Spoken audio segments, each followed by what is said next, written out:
Hello viewers, কেমন আছেন সবাই? আজ চলে এলাম কিভাবে রুটি একদিন বা দুদিন আগে বানিয়ে রাখলে ভালো থাকে সেটাই দেখানোর জন্য।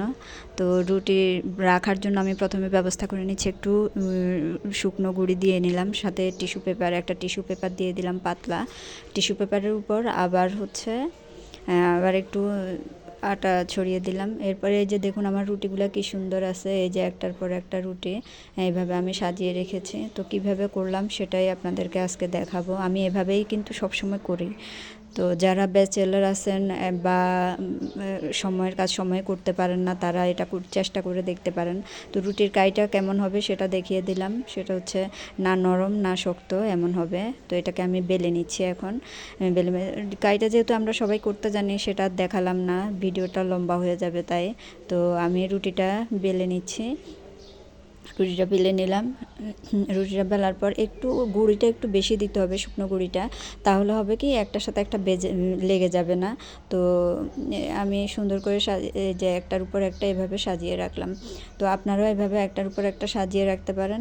দেখেন কি সুন্দর এভাবে করে সাজিয়ে রাখলে আমি এখানে দুদিনের রুটি বানিয়ে রেখেছি। এভাবে বক্সের ঢাকনা দিয়ে রেখে দিব ফ্রিজে।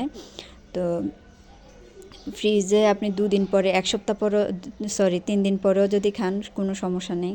আমি 2 দিন 3 দিন পরে করে খেয়ে নিই। তো এটা হচ্ছে আমি ফ্রিজ থেকে বের করলাম, দেখেন চারদিকে কেমন পানি জমে আছে। তো এই যে দেখেন আমি তুলছি আর উঠে যাচ্ছে কি সাধারণভাবে, কোনো কষ্ট হচ্ছে না। তো সুন্দরভাবে উঠে গেল। এখন আমি এভাবে সবগুলো রুটি উঠিয়ে নিয়ে তারপরে একটা একটা করে ভেজে নিব। আপনি চাইলে আগে একটা একটা করে রুটি সব আলাদা করে রাখতে পারেন, বা ভাজার সময় একটা করে আলাদা করে একটা একটা করে ভাজতে পারেন। তো আমি প্রথম রুটিটা একটু তেল দিয়ে সেঁকে নিচ্ছি। আমার কাছে তেল দিয়ে প্রথমটা সেঁকে নিলে ভালো লাগে। তো প্রথমটা তেল দিয়ে শেখার পরে এই যে দেখেন পরের রুটিগুলো কিন্তু বাড়ছে না।